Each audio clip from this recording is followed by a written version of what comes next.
Hi friends, చూసారా స్వచ్ఛమైన పాలతో కూడిన వెన్న అన్నమాట. ఆ వెన్నని నేను మినిమం ఒక 20 days ఫ్రిడ్జ్లో నిల్వ ఉంచుకుంటాను అన్నమాట.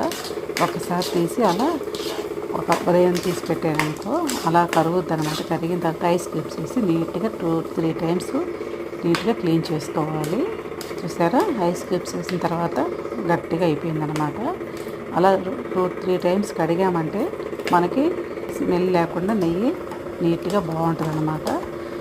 అలా క్లీన్ చేసిన తర్వాత గ్యాస్ మీద పెట్టేసి అలా కరిగించుకుంటూ కలబెడుతూ ఉండాలన్నమాట.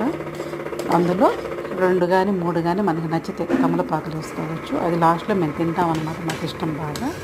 అలా కరిగిన తర్వాత చూసారా అలా కరుగుతూ ఉండాలి. ఫైనల్గా కరివేపాకు రెమ్మలు ఒక 2-3 వేసుకొని స్వచ్ఛమైన నెయ్యి ఇంట్లో తయారు చేసుకోవచ్చు. నచ్చితే ట్రై చేయండి. Okay, bye.